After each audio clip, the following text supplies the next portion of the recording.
여러분 안녕하세요. 진희연입니다. 네, 오늘은 여러분과 함께 최근 정말 전 세계인들로부터 사랑받고 있는 국립중앙박물관의 사유의 방과 국립부여박물관의 백제대향로관을 함께 가셔서 작품들과 함께 여러 가지 다양한 이야기들을 나누도록 하겠습니다.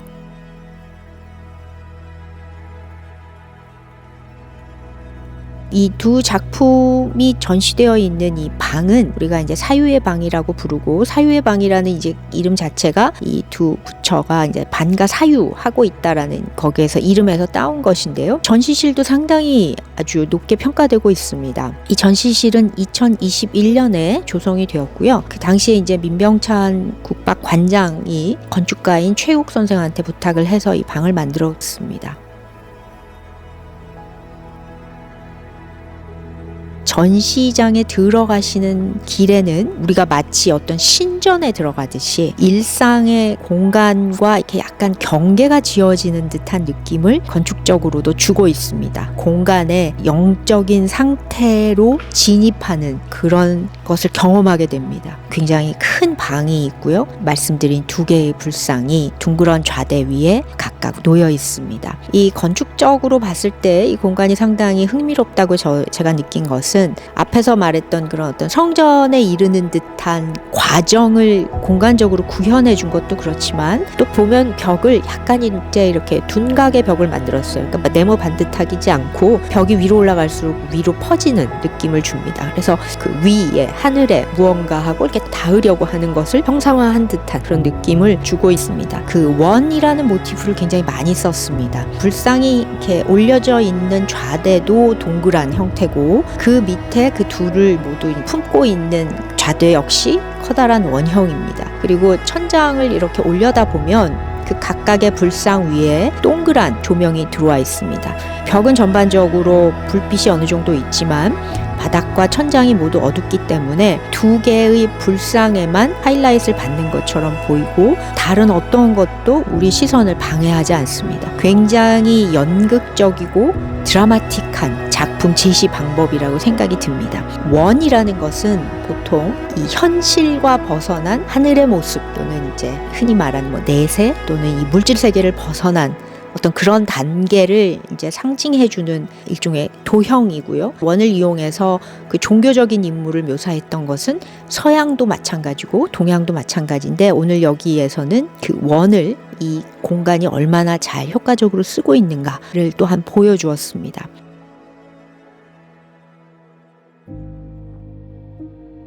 먼저 금동미륵 방과 사유상 두 점은 식이나 형태가 비슷합니다. 먼저 국보가 되었다는 것을 알려주는 순서에 의해서 번호가 있는데요. 78호와 83호 두 개의 작품은 세계에 알려지기에도 한국 최고의 작품이라고 평가될 만큼 놀라운 작품입니다. 정확하게 신라냐 백제냐 이런 거에 대해서는 이제 약간의 이견이 있어서 우린 그냥 삼국시대 작품이다 이렇게 얘기하고 있고요. 78호의 경우에는 6세기 후반 제작된 것으로 보이고, 83호인 경우에는 7세기에 제작되었다 이렇게 알려져 있습니다. 원래 반가사유라고 하는 말은 이제 한쪽 다리를 가부좌를 틀고 그 오른쪽 다리를 주로 이제 들어서 왼쪽 무릎 위에 올리고 오른쪽 팔꿈치를 다리에 대는, 그래서 약간 사유하는 이런 형태로 만들어진 불상입니다. 원래는 이제 인도에서는 2세기부터 나타난다고 하는데요. 중국에 오면서 그 태자의 사유하는 모습, 이때 태자라 하면은 석가모니를 말합니다. 어떻게 이 어려움을 타개할 수 있을 것인가, 이런 이제 철학적 질문들을 생각하던 것에서 태자 사유상이라는 것이 이제 좀 유행하게 되고요. 그런데 한국에서는 지금 이 두 개의 국보처럼 태자가 아닌 미륵보살의 형태로 나타나고 있습니다. 이제 학자들은 이 당시에 삼국시대에 아마 미륵 신앙이 상당히 유행이었을 것이다 이렇게 얘기합니다.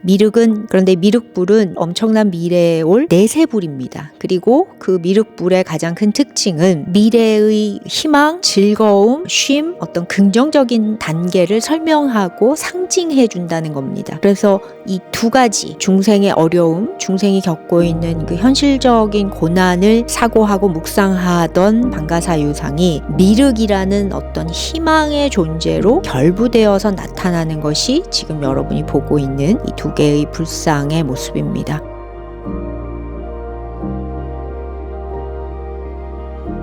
사유의 방 안에서 두 작품을 만났을 때 각각의 작품이 주는 유사하지만 약간씩 다른 그 차이점을 발견하는 것도 굉장히 흥미롭습니다. 먼저 그 국보가 된 78호인 경우에는 상반신에 뭔가 이렇게 날개 옷처럼 화려하고 이제 밖으로 이렇게 퍼져 있는, 그리고 이제 띠가 좀 이렇게 내려와서 몸의 곡선에 따라서 흐르게 만들었습니다. 그래서 에 대한 표현이나 이 자락으로 어떤 장식성을 더해주고 있고요. 머리에 쓰고 있는 관도 그 일월, 그러니까 해와 달을 형상화한 그런 화려한 보관을 쓰고 있습니다. 반대로 83호의 경우에는 상반신의 그 목걸이로 여겨지는 이 목줄내에 있는 그 띠 말고는 완전히 장신구나 다른 옷을 입고 있지 않은 모습입니다. 그리고 밑에는 역시 하의가 그 상반신과 의자를 덮고 있는데 주름이 훨씬 더 두껍고 뭔가 이 묵직한 느낌을 줍니다. 저는 개인적으로 83호를 너무너무 좋아하는데요. 이 작품에는 이 상체와 하체 간에 약간의 대조가 있습니다. 상체는 극도로 단순하고요. 밑에 하의가 조금이라도 좀 더 무게감을 불상에 주고 있고, 그러면서도 약간씩 객구를 이루는 그런 형태를 가지고 있습니다. 이 두 작품은 1m가 조금 안 되는 크기로 당시로서는 상당히 비교적 큰 크기고, 이런 작품을 만들기 위해서는 이게 주물을 떠서 금속을 이용해서 이 형태를 잡고 그 형태 위에 이제 금으로 표면 처리를 한 겁니다. 전문가들이 모두 말하듯이 이런 정도의 높은 완성도를 만드는 것은 매우 어렵고, 이 디테일이 다 이제 정확하게 살아나면서도 작가가 전하고자 하는 이미지가 그대로 구현하기 위해서는 거의 한 30명 정도의 팀이 붙어서 이 작품을 제작했을 것이다 라고 얘기하고 있고요. 여러 번의 실수를 거쳐서 완성된 작품일 것이기 때문에 실은 상당한 제작 기간과 많은 비용이 발생했을 것이다 라고 지적하고 있습니다. 이 작품은 이제 둘 다 그 어떤 종교적인 도상이죠.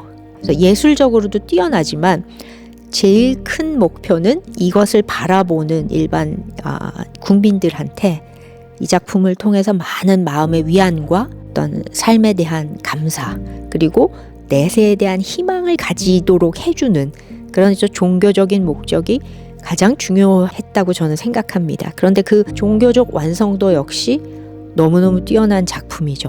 특히 83호의 놀라운 점은 방과 사유의 포즈를 취하고 있지만 얼굴에는 이제 약한 이제 그 미소가 있습니다. 그래서 이 작품 얘기할 때 사람들은 미소와 형식적인 유사함 때문에 서양의 다른 이제 작품들, 로댕에 생각하는 사람이나 모나리자나 이런 얘기를 하는데, 저는 그거하고는 비교할 수 없다고 생각하고 비교하는 것이 맥락에 맞지 않다고 생각합니다.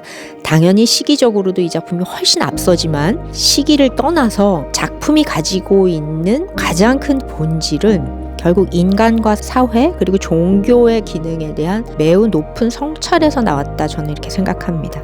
이 두 작품은 모두 한국의 얼굴을 가지고 있습니다. 좀 길고 눈꺼풀이 크지 않은 그런 얄쌍한 눈매, 그리고 역시 좀 작고 얄쌍한 코, 그 밑에 약간 앙증맞은 입술을 가지고 있습니다. 그리고 얼굴도 약간 평평한 듯한 느낌을 줍니다. 그래서 이 얼굴 안에는 우리 조상뿐 아니라 지금의 우리의 얼굴에서 발견할 수 있는 그 한국인의 DNA가 분명히 있습니다.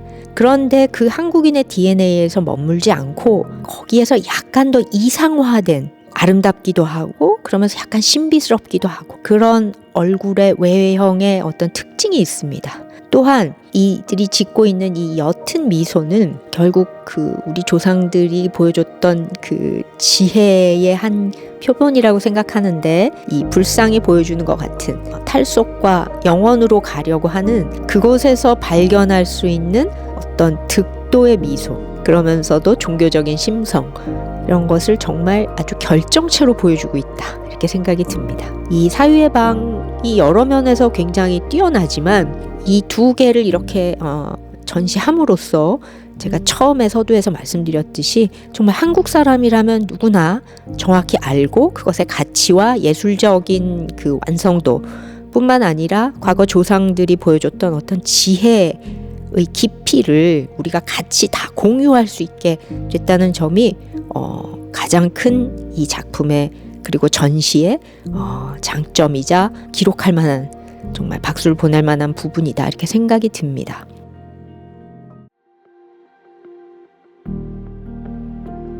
그 사유예방의 그 성공이 그 국박의 위상도 높여줄 뿐 아니라 우리나라 그 박물관이나 미술관에서 전시 방식에 대해서 다시 한번 생각하게 되는 계기를 마련해 줬습니다. 제일 중요한 것은 작품에 대한 정보를 주는 게 아니라 관객이 어떻게 그 작품을 경험함으로써 체화시키느냐, 이것에 그 방점을 찍게 됐죠. 그래서 국립미술관들이 지방에 여러 군데가 있는데 그들이 점차 그 소장품들 중에서 상당히 체험을 강화시켜주면서도 작품의 그 우수성을 알릴 수 있는 방법을 고려하기 시작을 했습니다. 부여박물관은 백제 금동 대향로를 소장하고 있고 그것을 위해서 단독 건물을 짓는 굉장히 야심찬 행보를 보이게 됐습니다. 그래서 5년여간의 준비를 걸쳐서 최근에 2025년 12월에 백제대 향로관을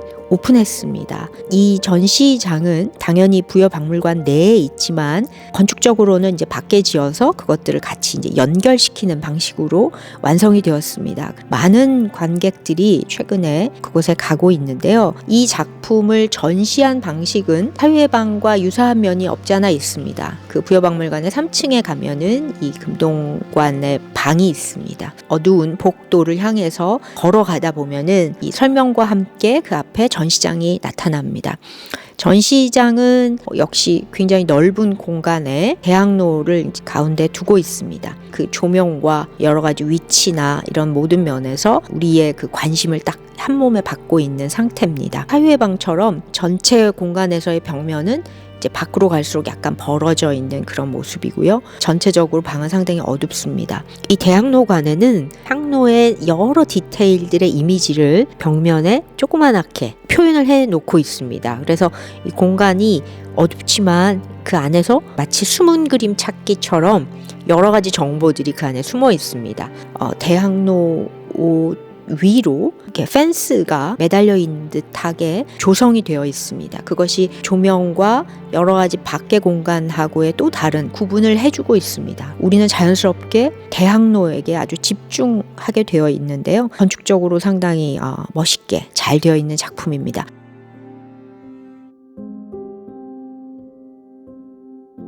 금동대 향로는 93년에 능산리 절터에서 너무 놀랍게도 거의 완벽에 가까운 상태로 발굴이 되었습니다. 왕실 사찰에서 발굴된 이 작품을 뜯어보면은 밑에는 이제 용이 이렇게 받치고 있고 그 위로 연꽃 모양의 몸통이 있고 그 위로 삼신산이라고 하는 이 작품의 가장 이제 핵심이 되는 부분인데요. 도교의 어떤 이상향을 다루고 있는 산의 모습이 묘사가 되어 있습니다. 그리고 그 위에는 이제 봉황이 뚜껑으로 자리를 잡고 있습니다. 역시 조각적으로 만들기 쉽지 않은 아주 정교한 그런 작품입니다. 당시에 역시 종교적인 상황에 대해서도 약간 설명을 해주는데요. 이 도교는 이제 불교와는 다른 종교입니다. 그런데 당시 이것을 이제 왕실의 절터에서 향로로 실제 사용했다는 것 자체가 어떤 도교의 세계관과 불교의 세계관이 충돌하지 않고 오히려 서로 상생하는 것을 백제 사람들이 받아들였고 그렇게 함으로써 이상향, 도교의 이상향이 가장 아름다운 최상의 작품으로 이렇게 구현되지 않았나 이렇게 생각이 듭니다. 금속으로 만들어졌고 그 표면을 이제 금으로 마감을 한 것인데 이 작품에서 굉장히 많은 디테일들이 있습니다.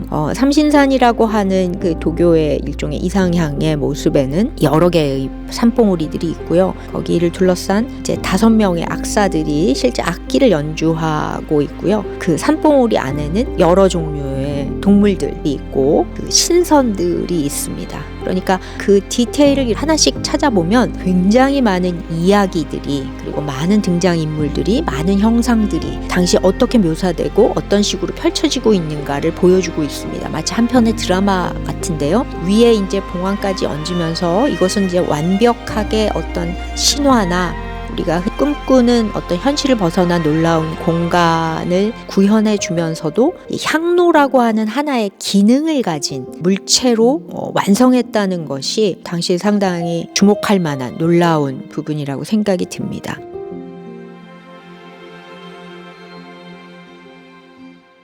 이 두 전시장에는 몇 가지 차이점이 있는데 그 중에 하나는 대학로관에는 벽면에 의자가 설치되어 있습니다. 또한 그 유물을 비교적 매우 가깝게 볼 수 있도록 이제 유리상자를 만들고 그 안에 넣었는데 그 바로 앞에까지 가서 작품을 살펴볼 수 있습니다. 워낙 디테일이 많고 그 세부 묘사가 상당히 뛰어나기 때문에 관객들로 하여금 이제 작품을 깊이 관찰할 수 있는 경험을 이제 제공을 하고 동시에 지쳤을 경우에 다시 의자에 가서 조금 쉬도록 하는 그런 배려를 해준 것 같습니다.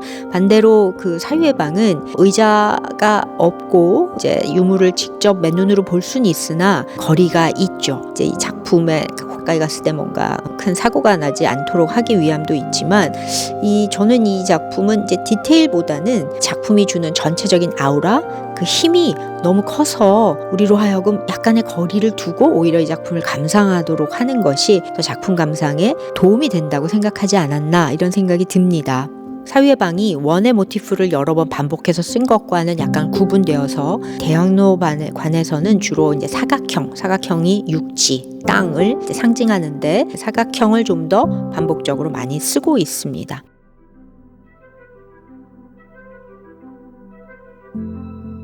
또 이 대학로관이 사유의 방과 좀 다른 면이 있다면 전시장을 나와서 이 외부에 가면 이 대학로관에 대한 여러 가지의 그 경험할 수 있는 그 디지털로 많이 제공을 해주고 있습니다. 예를 들면 각각의 역사적인 정보, 텍스트 정보뿐 아니라 디테일에 대한 아주 세부적인 이미지들 그리고 내가 원할 때 그것들을 뭐 이제 확대를 한다거나 자세히 본다거나 또는 내부의 모습이라든가 엑스레이 촬영했다든가 뭐 이런 정말 다양한 정보들이 관객들에게 제공이 되고요. 또한 이 박물관 자체가 1층 로비에 건물의 그 내벽을 이용해서 특히 이제 가운데 이 천장 부분을 이용해서 대학로에 대한 그 디지털 정보를 이 아이맥스 영화 보듯이 투사합니다. 정해진 시간에 관객들로 하여금 또 다른 경험을 할 수 있도록 도와주고 있습니다. 관객의 체험을 위해서 여러 가지로 준비를 많이 했는데요. 그 중에 하나는 전시장 밖에 반원형으로 되어 있는 박스 같은 데 안에 들어가면 향로가 이렇게 뿜어내는 향을 체험할 수 있도록 해주기도 합니다. 그래서 어떤 냄새가 나는가, 과거엔 그 향이 어땠을까 또 알게 하는 것 같습니다. 또 하나는 악사들이 악기를 연주했을 때 이런 소리가 났을 것이다 라는 그 소리도 직접 들을 수 있도록 준비가 되어 있습니다. 전반적으로 이 전시를 봤을 때 어떤 누구라도 굉장히 만족스럽다라고 느낄 것 같은 것이 바로 이런 여러 가지 차원의 경험 그리고 굉장히 공간적이고 건축적인 도움과 디지털로 쉽게 다가가도록 많은 정보를 주는 점 등도 이 전시장의 굉장한 장점이 아니었나 이렇게 생각이 듭니다.